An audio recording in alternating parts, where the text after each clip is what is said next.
തൃശൂർ സഹകരണ ബാങ്ക് ക്രമക്കേട് കേസിൽ നേതാക്കളെ പ്രതി ചേർത്ത ഇഡി നടപടിക്കെതിരെ ജനകീയ പ്രതിഷേധവുമായി സിപിഐഎം. തൃശൂർ കോർപ്പറേഷൻ മുന്നിലേക്ക് സംഘടിപ്പിച്ച പ്രതിഷേധ മാർച്ച് പോളിറ്റ് ബ്യൂറോ അംഗം എ വിജയരാഘവൻ ഉദ്ഘാടനം ചെയ്തു. ഇഡി കുറ്റപത്രം രാഷ്ട്രീയ നാടകത്തിന്റെ തിരക്കഥയെന്ന് വിജയരാഘവൻ പറഞ്ഞു. കരുവന്നൂർ കേസിൽ മേൽത്തട്ട് മുതൽ താഴെത്തട്ട് വരെയുള്ള നേതാക്കളെ ഒന്നടങ്കം പ്രതി ചേർത്തത് ഗൗരവത്തോടെയാണ് സിപിഐഎം കാണുന്നത്. നിയമസഭാ തദ്ദേശ തെരഞ്ഞെടുപ്പുകൾ മുന്നിൽ രാഷ്ട്രീയ നീക്കമായാണ് വിലയിരുത്തൽ. ഈ സാഹചര്യത്തിൽ ലോക്കൽ തലങ്ങളിൽ നിന്ന് തുടങ്ങി സംസ്ഥാന തലം വരെ വിശദീകരണ യോഗങ്ങളും പ്രതിഷേധ പരിപാടികളും സംഘടിപ്പിക്കും. CMS സ്കൂൾ പരിസരത്ത് നിന്ന് കോർപ്പറേഷന് മുന്നിലേക്ക് നടത്തിയ പ്രതിഷേധ മാർച്ച് പോളിറ്റ് ബ്യൂറോ അംഗം എ വിജയരാഘവൻ ഉദ്ഘാടനം ചെയ്തു. യഥാർത്ഥ കുറ്റവാളിയെ പിടിക്കുന്ന നടപടിയല്ല കരുവന്നൂരിൽ ഇഡി ചെയ്തത്.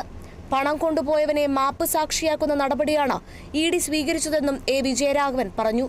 ഇഡി കുറ്റപത്രം രാഷ്ട്രീയ നാടകത്തിന്റെ തിരക്കഥയാണെന്നും വിജയരാഘവൻ. ആകാശത്തെ കള്ളപ്പണം എണ്ണിക്കൊണ്ടിരിക്കുക ഇഡി, മനസ്സിലായോ?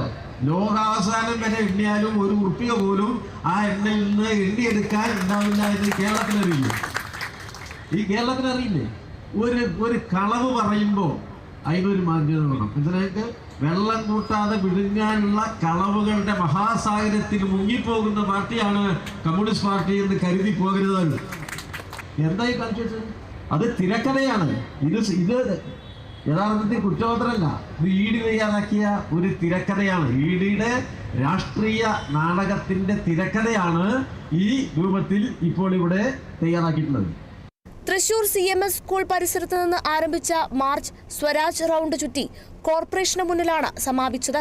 തുടർന്ന് നടന്ന യോഗത്തിൽ 100 കണക്കിന് പ്രവർത്തകർ പങ്കെടുത്തു. Kerala vision news, Thrissur.